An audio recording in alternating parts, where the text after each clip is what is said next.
तो ये हमारे पास बॉक्स रहेगा लाल बटे कक्का sine cos tan cot sec cosec. ये राइट एंगल ट्रायंगल रहेगा। राइट एंगल ट्रायंगल मतलब समकोण त्रिभुज, इसका एक कोण 90 होता है। जिस कोण के लिए भी त्रिकोणमितीय अनुपात निकालने हैं उन कोण के पीछे हम त्रिकोणमितीय ये जो राशियां हैं साइन कॉस टेन वो लिख देंगे और तुरंत त्रिकोणमितीय अनुपात बन जाएगा।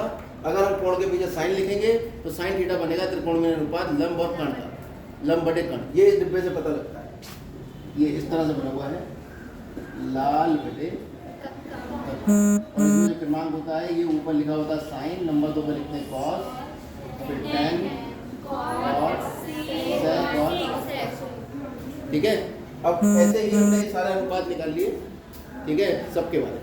अब इससे हम आगे बढ़ते हैं। इसमें देखते हैं आपस में कौन कौन से सूत्र निकल के आते हैं। अगर ऊपर नीचे लिखे हुए वालों को मैं गुणा करने की कोशिश करूँ, यानी साइन थीटा की गुणा मैं कर रहा हूँ किससे, कॉसेक। तो साइन थीटा का मान, साइन के आगे जब थीटा लगता है तभी त्रिकोणमितीय अनुपात बनता है। अपने आप में साइन कुछ नहीं है, ठीक है, थीटा कोण है, लेकिन जब साइन थीटा होता है तभी त्रिकोणमितीय अनुपात बनता है।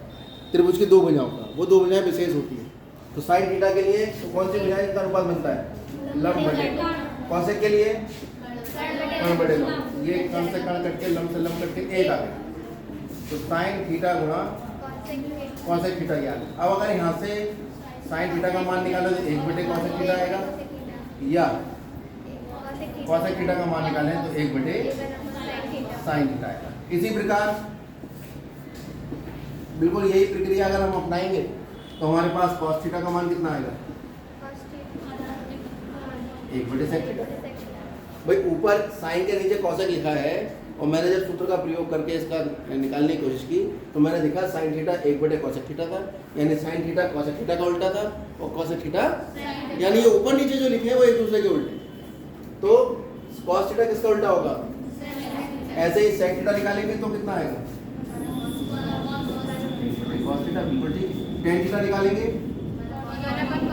1 बटे कॉट थीटा, कॉट थीटा निकालेंगे 1 बटे। यहाँ तक कोई समस्या? ये हमारे पास 6 सूत्र आएंगे सबसे पहले, जो आए इसी डिब्बे से। इसे और अच्छे से बना लो, वो सुंदर सुंदर बना लो बार बार, क्योंकि यही पूरी ट्रिग्नोमेट्री सिखाएगा आपको। ला ये होता है SIN, ये होता है COS, ये होता है TAN, COC, STC।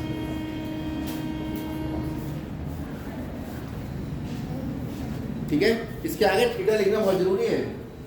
ये मैं यहाँ पर थीटा नहीं लिखा, इसलिए हो सकता है कंफ्यूज हो जाए। अब मैं थीटा लिख दिया, ठीक है। और इनका जो मान होता है, जो अनुपात होता है, साइन थीटा का मान होगा लंब बटे कर्ण, सेक थीटा का कर्ण बटे आधार। तो पहले इनका क्रम याद रखेंगे, फिर इनको लिखने का क्रम याद रखेंगे इधर से इधर, और जब दोनों क्रम आपको याद हो जाएंगे तो सारे मान भी आपको आसानी से याद है। क्लियर है बात? और नए सूत्रों की तरफ बढ़ते हैं।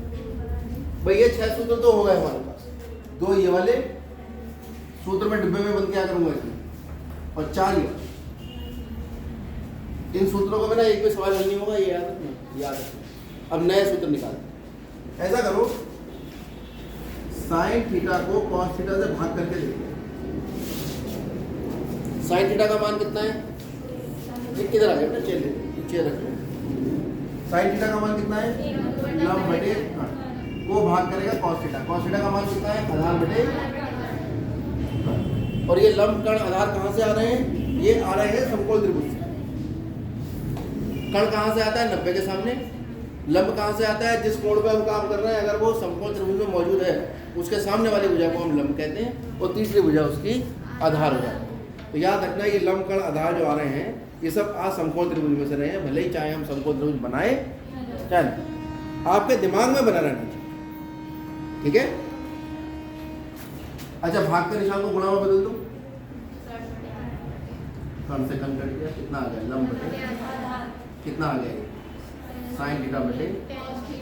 अच्छा लंब बटे आधार किसी का मान है क्या, हम देख रहे हैं लंब बटे आधार जो है वो किसका मान है, tan थीटा का। ये मान तो tan थीटा का है, यानी नया सूत्र आ गया tan थीटा बराबर साइन थीटा बटे। इसी प्रकार क्योंकि cot tan का उल्टा होता है, तो अगर कॉट थीटा निकालेंगे तो वो कितना आ जाएगा? कॉस थीटा बटे, एक और सूत्र आ गया। कोई समस्या? सब क्लियर है? तो ये हमारे पास सूत्र आ गया। अब इनका प्रयोग कैसे होता है, सवाल कैसे आते हैं एग्जाम में, किताब के करा देते हैं।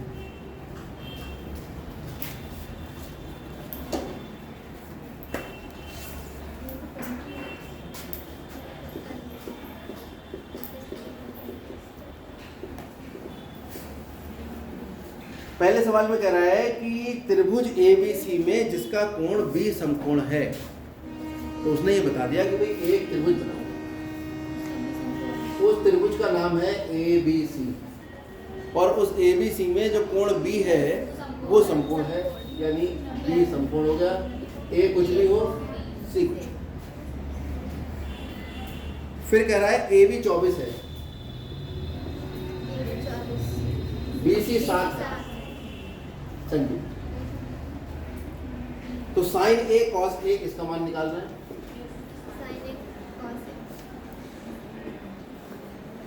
साइन C cos,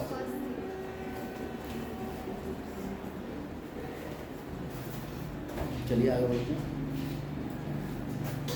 याद रखिए एक चीज, जैसे यहां मैं थीटा कह रहा हूं इसको, क्योंकि यहां इस शीर्षों के नाम नहीं लिखे,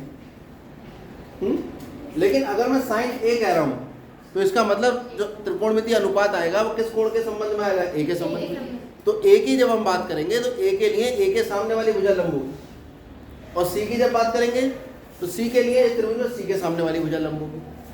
याद रहेगी बात ये, क्योंकि कोण ही ये बताता है कि लंब कौन होगा। ये दोनों बच्चों की बहुत महत्वपूर्ण बातें बाद में करना। और हाँ, तो एक बच्चे तो लिखेगा, एक इधर देखो। हाँ, तो ये sine A cos A sine C cos C, इनके हमें मान निकालने। कहाँ से शुरू करेंगे? क्योंकि मान जो निकलते हैं वो त्रिकोणमितीय अनुपात, वो लंब कण और आधार में निकलते हैं। तो त्रिभुज हमारे पास है, लेकिन दो ही भुजा पता है और तीसरी भुजा नहीं। आप बताओ बेटा।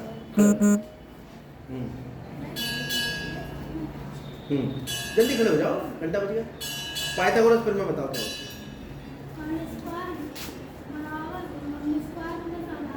बहुत बढ़िया। पाइथागोरस फिर में हमने पढ़ी है कण का वर्ग बराबर प्लस आधार का वर्ग। कण 90 के सामने वाली भुजा है, तो कण कौन हो गया इसमें? लंब कौन हुआ? AB, और आधार कौन हुआ? AB कितना है? BC 24 का वर्ग सबको याद होगा, 625 होता है 25 का वर्ग। AC का वर्गमूल ले लेंगे तो AC का मान जो है वो कितना आ जाएगा? 25। क्या जवाब लाने की जरूरत है? जब इधर भी वर्ग है इधर भी वर्ग है तो वर्ग से वर्ग कैंसिल, ये इंप्लाइज रहता है। AC कितना आ गया? 25। अब हमें निकालना है साइन A। साइन होता है लंब बटे कण। A के अब कोण है A के सापेक्ष लंब कौन होगा? A के सामने वाली भुजा कौन है? और कण कौन है? AC। BC कितना है? 7, और AC कितना है? 25। ऐसे ही cos A का मान निकालना है। तो cos वैसे तो आधार बटे कण होता है। अब A के सापेक्ष कौन आधार होगा? A के सामने वाली भुजा लंब हो गई, 90 के सामने कर्ण हो गए, तो आधार कौन हुआ? AB बटे AC, यानी 24 बटे 25। उसके बाद इसने हमसे पूछा है साइन C का मान। तो जब साइन C का मान निकालेंगे तो साइन तो लंब बटे कर्ण ही होता है, ये मैं लिख रहा हूँ, लेकिन आगे से दिमाग में याद रखना है कि साइन लंब बटे कर्ण है। अब C के लिए लंब कौन होगा? C कोण के लिए C कोण ये बात समझ में आ रही है। और कर्ण तो हमेशा फिक्स ही रहता है। AB कितना है? 24। AC कितना है?